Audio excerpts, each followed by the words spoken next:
sakop sa ginibong drug bypass operation. Triple o apat na doble ang bihikulo na gruso sa siyudad kang Naga. Mas complain ng police station kang Naga City Police Office. Newsbreak. Sa headlines kan mga barata, 3.4 million pesos na shabu na kumpiskar sa sarong sospek sa high-impact operation ka mga otoridad sa Naga. 5 persona na nagagamit subuot ng illegal na droga sa Pili Camarines Sur, arestado kang aldaw na Sabado. Kadiwa ng Pangulo pinagibo sa Barangay Palestina, Pili Camarines Sur. Leader ng New People's Army gadan sa engkwentro ka militar asin PNP sa Sorsogon. 4 na kaibahan nagsuko. Diyos marahay na hapon. Ako si Mark Mendoza. Asin ako, si Antoinette Eduardo. Kami ang sa indong tagapaghatod, Bareta. Sa paaginin high-impact operation kang naaresto kan Regional Police Drug Enforcement Unit, mga operatiba hali sa Police Station number 6 sa pakikipagkoordinar sa PDEA Bicol. Sarong suspect na may daradara subuotin shabu na nagkakantidad ng 3.4 million pesos. Uyaman ang report ni Melvin Machado. 3.4 million pesos ang kantidad kang kabangang kilong pinagtutubudan na shabu na nakumpiskar sa ginibong anti-drug buy-bust operation kan nakalis na Sabado sa Villa Oviedo Subdivision, Zone 7, Barangay Cararayan, Siyudad kang Naga kontra sa suspect na si Quincy Nieto I. Masculino, residente kang Housing 2, Barangay Monserrat, Magaraw, Camarines Sur. Iniladawan ni Police Major Crisanto Romero, Station Commander, kang Police Station number 6 kang Naga City Police Office na high-impact operation ang lakaw kan mga operatiba kan nakalihis na aldaw. Kahapon nagkaroon po tayo ng matagumpay na drug operation, bypass operation po, laban po dito. Na nagresulta po ng pagkakaresto kay dito sa suspect. Bali ito po ay joint operation ng RPDEU, yung Regional Police Drug Enforcement Unit ng PRO 5. Katulong po ang Naga City personnel, particularly po ng Police Station 6 personnel. So ito po ay isang high impact operation na anti-illegal drug operation po na kinandak. Na nagresulta po, yun nga po, nabot ng almost half kilo na shabu po ang nakuha dito. Yung total na na-aggregates na total na nakuha na umabot po ng 3.4 million na standard drug price.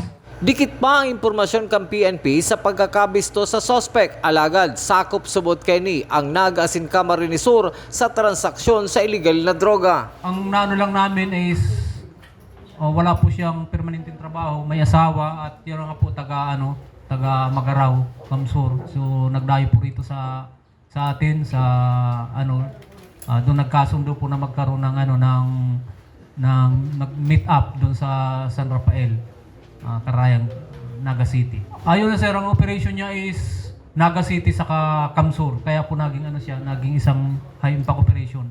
Para man kay Deputy City Director for Operation Police Lieutenant Colonel Dario Sola, dakula o sadit na kantidad ng illegal na drogang sedang dadadakop, syertong may positibong epekto ini sa pasiorden asinman sa komunidad. At effect is mahal yung street value, of course, kasi madalang yung supply.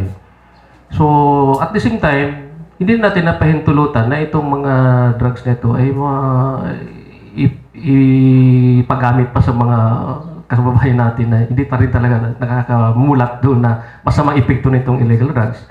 So, yun, na-prevent natin, of course. So, effect, nababawasan din natin directly yung possible na maging krimen pa dahil lang dito sa pagkalango sa illegal na droga. Para sa GNN TV 48 Naga, Melvin Machado, Newsbreak. Mientras tanto, sa Banwaan man in Pili Camarines Sur, 5 persona man ang nakakulong ngunyan sa Pili Municipal Police Station matapos indang maaktuhan na naggagamit subuot nin illegal na droga matapos ang ginibong anti-drug buy-bust operation. Uyaman ang sakuyang report. Pinaglinaw ni Police Lieutenant Colonel Jeffrey Toniedo, Chief of Police Canpili Municipal Police Station, na bakong drug den ang lugar kung saan naaresto ang 5 persona na imbwelto sa iligal na droga. Sabado kan maaresto ang mga suspitsado sa Barangay Cadlan, Pili, Camarines Sur sa pangingenot kan Regional Police Drug Enforcement Unit Pili PNP sa pakikipagkoordinar sa PDEA. Susug sa opisyal, saro lang subuot ining harong kung saan digdi nagagamit in iligal na droga ang 5 suspek. Opo, ano lang kasi ito, bahay lang na ginagamit lang na pat session ng mga suspect kasi po pag sinabi nating drug den, ito po yung may mga chemical precursor na po, parang laboratory na po ito. Kaya yun lang po, kinorek ko lang po yung report namin at initially nga yun din yung nakalagay sa report namin pero pinabago po sa amin yun. Binago na po natin yung report natin. Kinumpirmar man ni Police Lieutenant Colonel Toniedo na saro sa mga nadakop ang target kan buy bust operation na yaon man sa saindang watch list. Asinataymingan sana na naggagamit subuot nin illegal na droga ang makaibanan kaini sa laog kan harong. Opo, nasa watchlist natin yung isa, yun nga yung subject ng buy bust natin nung mga oras na yon. At however, nung inoperate na natin siya ay yun na-put in the act naman natin na nagpapat session yun. Sa nasabing anti-drug operation, naka-recover ang mga otoridad nin 7.5 grams subuot nin shabu na nagkakantidad ng 51,000 pesos. Mark Mendoza para sa GNN TV 48 Naga Newsbreak. Padagos sa mga bareta, tabang ka National Irrigation Administration para sa mga paraumakan Bicol na maapektaran kan El Nino phenomenon. Nakaandam na. Uya ang sakuyang report. Sa maabot na Hulyo 19, 2023, inaantisiparan na titipunon kan Office of the Civil Defense ang National El Nino Team para pag-urulayan ang mga lakdang na pwedeng gibuhon para maiwasan ang grabing maray na epekto kan El Nino phenomenon sa bilog na nasyon. Digdi sa Bicol, nakaandam naman subuot ang National Irrigation Administration para tawan asistensya ang mga parauma para daibiyong maapektaran kan El Nino na taon-taon man subot nindang tinatawan nin aksyon. Sigun iyan kay Maria Cleofe Baraero, Public Relations Officer kaniya Bicol. Over the years, since ang El Nino talagang saro na sa problema na talagang kinakahampangkan sa tuyang mga parauma, lalong-lalo na nasa patubig po ang tinututukan kang niya. Nakapag-create na din po kita ng mga programs na pinag-i-implementa. So, Igwaman subuot sa Regional Office kaniya Bicol as in counterparts kaini nin Operations Section kung saan nagkekrear nin action plans na tigsusumitir sa niya Central Office na sa indang i-implementar. taro na po dyan itong pag-a-adjust po ng cropping calendar and pattern of planning. Kasi kapag in-adjust mo halimbawa, every time na projected na po kung noarin baga si start kang El Nino, si available na tubig duman, since projected mo na siya, sa paagi po kang pag-a-adjust kaniyong cropping calendar ta and water delivery, pag water delivery ta duman sa mga parauma, na-adjust and nagiging tama itong priorities kung na-identify mo kung arin si mga lugar na kaipuhan mong i-prioritize para patubigan.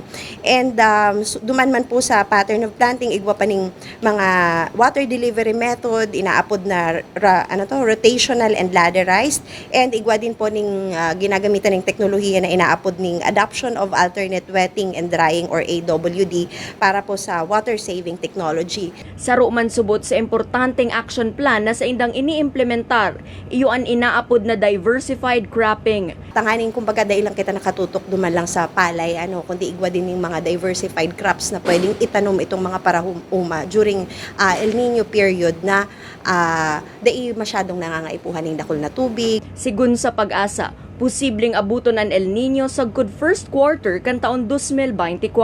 Para sa GNN TV 48 Naga, Antoinette Eduardo, Newsbreak. Sa iba pang bareta, kadiwa ng Pangulo, liwat na pinagibo sa Barangay Palestina, Pili, Camarines Sur. Ang detalye sa report ni Melvin Machado. 30 pesos ang kada kilo kang talong asin pipino, 50 pesos man sa marigoso, 75 pesos man kada kilo para sa siling halaba, 80 pesos man sa siling labuyo. Pero sa naini sa mababakal ang mga produkto sa kadiwa ng Pangulo, nayon sa covered court kang Barangay Palestina, Pili Camarines Sur. Obheto kang kadiwa ng Pangulo na masigurong may bastating pagkakan. Ang lambang Bicolano, katuwang digdi, ang manlain-lain na ahensya kang gobyerno. Ang konsepto po nito ay para sa food security, ma-ensure na ang bawat Pilipino or mga Bicolano ay may sapat na pagkain sa kanilang hapagkainan. Ito po ay ginagawa sa pagtutulong-tulong ng iba't ibang ahensya, katulad po ng Department of Agriculture, DTI, DOLE, DSWD, BFAR, NFA, at ganoon din naman po yung ating Department of Interior and Local Government, and yung ating mga PLGU and MLGU, pati na rin yung mga city. Alagad ang mas pinipilahan yung 25 pesos kada kilo na NFA rice sa pwede makabakal hasta 4 na kilo. Idinagdag pa ni Ms. Cristina Campita na mga kooperatiba ng Parauma na natabangan kang DA ang kadaklan sa nagpartisipar sa kadiwa ng Pangulo. Ginibusubot ini sa Barangay Palestina hulitayaon sa Tahaw, harani sa Naga sa madaling madumanan ka mga masaraod o parabakal. Ito po ay napili dahil accessible, nagigitna ng Naga at Pili. Mas maraming makakabili at hindi makikipagkompetensya dun sa ating mga local markets. Para sa GNN TV48 Naga, Melvin Machado, Newsbreak. Padagos pa sa mga bareta, athletics team nakakuagiraray nin gold medal sa 3,000 meters walkathon. Ang detalye sa report ni Christine Reyes hali sa nagpapadagos na National Prisa 2023 sa Zamboanga City. Oh, mahigit ka pa na gold. Uy! Thank you. Luha ni kaugmahan ang namatayan ni Daya Filonia kang Bicol Athletics Team kang masungkit niya ang gold medal sa 3,000 meters walkathon sa nagpapadagos na National Prisa 2023.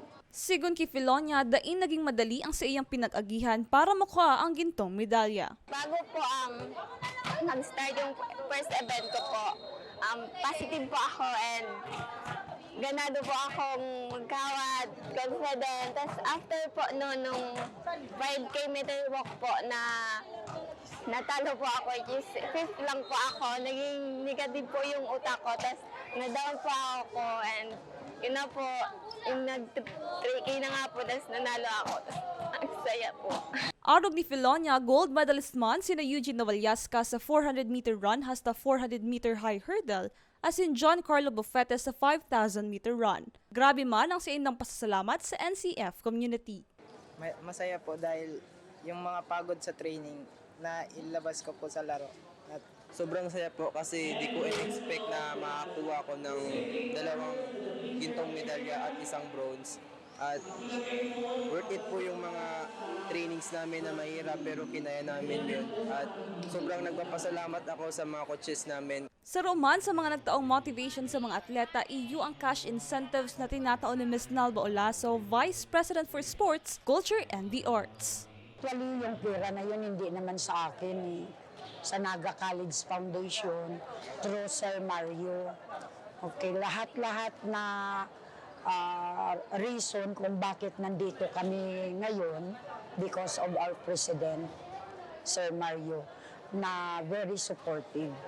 Then, that is one factor to motivate our athletes. Ever since, yun ang ginagawa ko.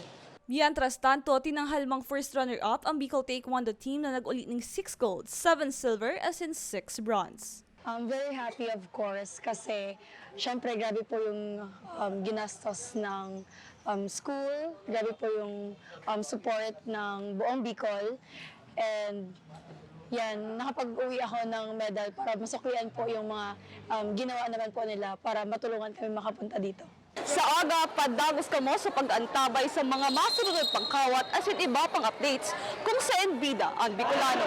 Haliig din sa Zamboanga City para sa National PISA 2023 updates. Christine Reyes, Newsbreak. Para kay Sir Mario. Sa pagbabalikan Newsbreak, leader ni New People's Army gadan sa engkwentro duman sa Sorsogon. 4 na kaibahan nagsuko. Iyan as in iba pang mga bareta sa pagbuelta kan GNN TV48 Naga Newsbreak. Dakop sa ginibog drug bypass operation. Triple o apat na doble ang bihikulo na gruso sa siyudad kang Naga. Mas complain ng police station kang Naga City Police Office. Newsbreak. Lemon Residences, your newest home of the champions and the metro. Open for daily, weekly, and monthly bookings. Located at Magsaysay Avenue, Naga City. And enjoy a sip of coffee and Septus meals at Tiger's Cafe, located at second level of Lemon Residences.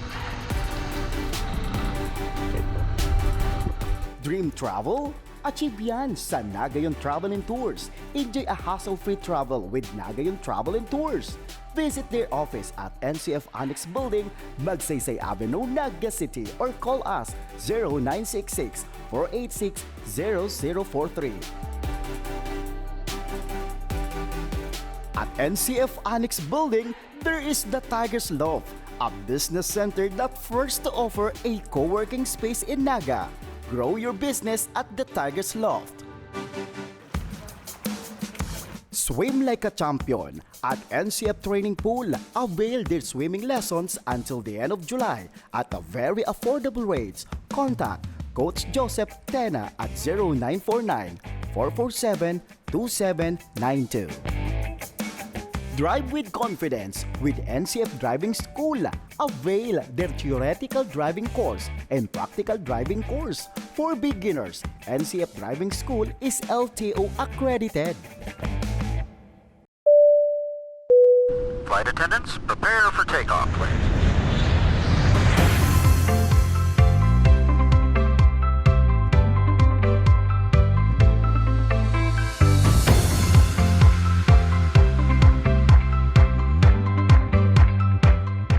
Slip life vest over your head.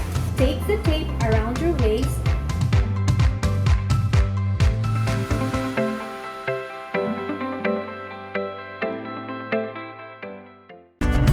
Sa oras ng sakuna, isa sa mga kailangan natin sa ating tahanan ay isang gubag. Ang isang gubag ay naglalaman ng tubig, mga dilata at biscuits upang hindi tayo magutom, energy bars o energy drink, first aid kit, communication devices tulad ng flashlights at batteries, whistles o pito, portable radio at extra cellphone. Mas mabuti kung meron tayong prepaid load guard. Tools tulad ng Swiss knife at gunting. Maaari din tayo magdagdag ng lubid.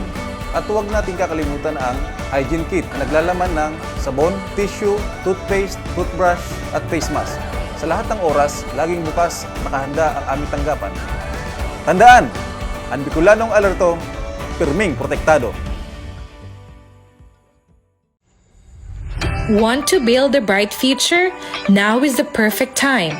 The Mariners Polytechnic Colleges Incorporated will surely make your dreams into a reality. Ahoy! And be one of us. Be part of the biggest private maritime institution that leads you to be globally competitive. Choose Mariners.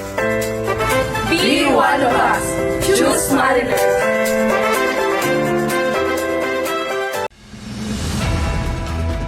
Dakop sa ginibog drug bypass operation.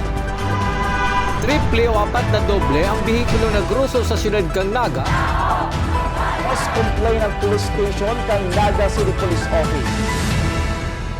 Newsbreak. Sa pagpapadagos kan mga bareta, suportado ni Committee on Education Chairman City Councilor Lito Del Rosario ang programang ilalansar kan Department of Education na National Learning Camp na mataunin kadagdagan na kaaraman sa mga estudyante na naapektaran ka nakalihis na pandemya.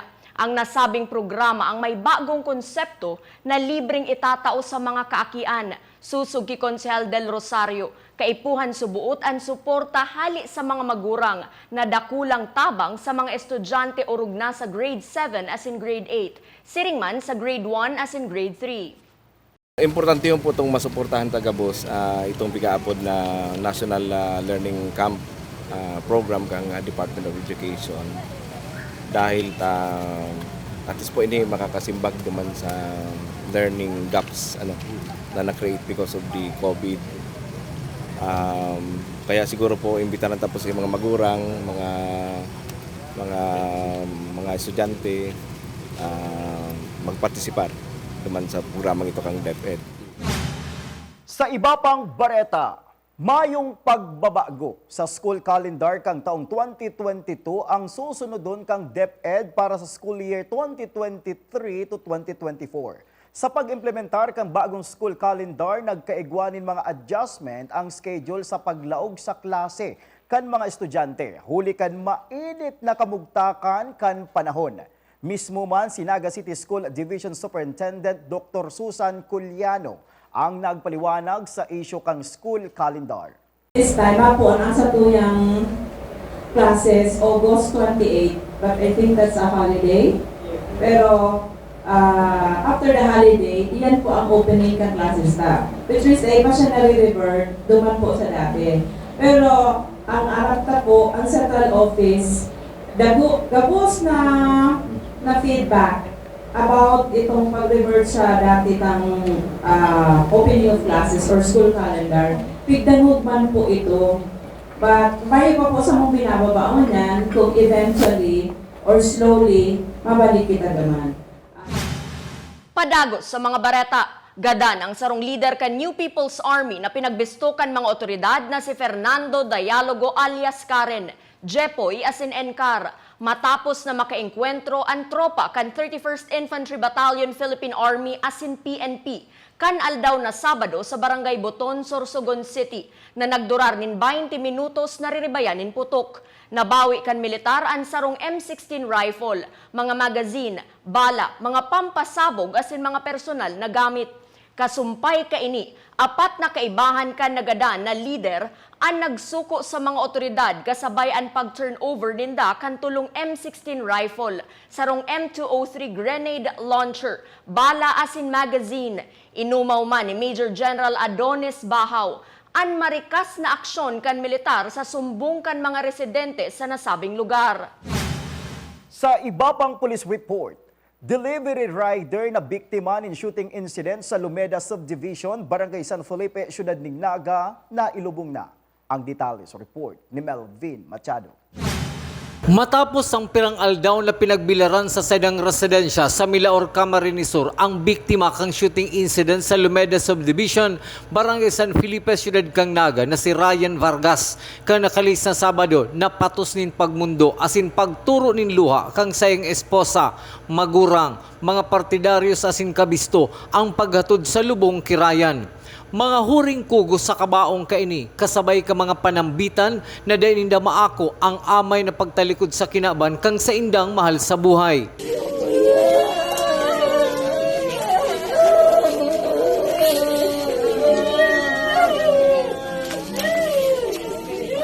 Luang aki ang nailo sa ama sa pangyayari sa siyudad kang Naga. Nangunyan, susuluhon kang nawalat na balo ang pagpapadakula. Sa shooting incident na nangyari, nagadan man ang pinagtutok ng sospek matapos ang pagresponde kan mga autoridad. Para sa GNN TV 48 Naga, Melvin Machado, Newsway. Padagos sa mga bareta, mga achievements kang College of Engineering saro sa mga pinag-uurgulyo kan departamento sa mga nag-e-enroll ngunya na school year. Ang detalye sa report ni Junior Correspondent Karin K. Escaro.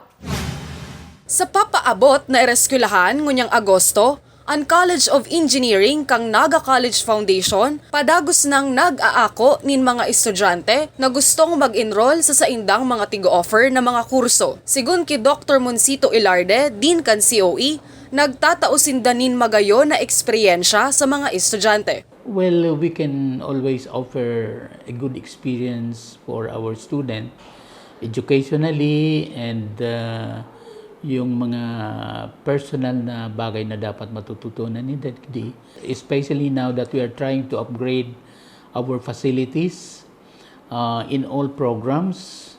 Our faculty members are doing its part in upgrading their knowledge and skills by enrolling in the graduate programs for engineering.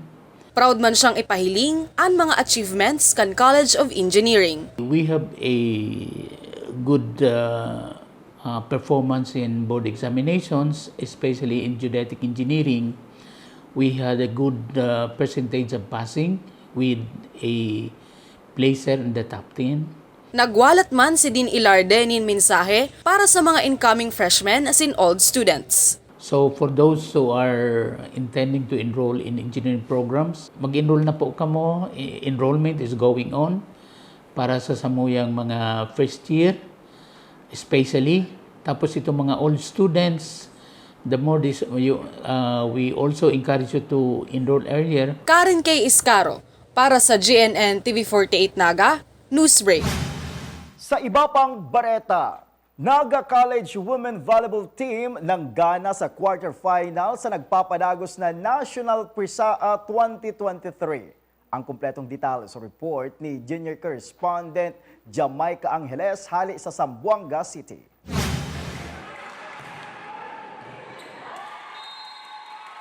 Sa pagpapadagos kan mga kawat sa ikapat na aldaw kan Prisaa National Games 2023 sa Zamboanga City, mati-mati ang pinaghalong kaba asin kaugmahan sa mga atleta maging coaches, nagana na maging sa mga atletang naglalaban pa sana para sa iba't ibang mga sports event.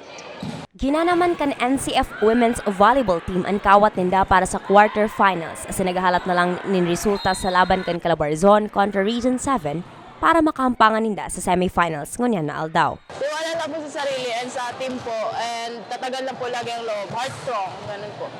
Every time na maglalaro po kami, nag-meditate ako like every game is a championship game for me kaya ibibigay ko po talaga yung best ko every game.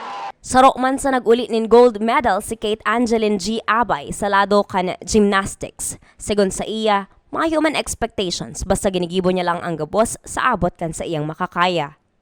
Wala namang expectation, I'm just doing my best, that's all I can say. Sa natatod ang duwang aldaw kan mga kawat ang mas pang-asahan and patuloy na pagkolekta kan mga medalya kan NCF maging gabos na representatives kan Bicol Region. Hali digdi sa Zamboanga City para sa National Prisaa 2023, Jamaica Angeles.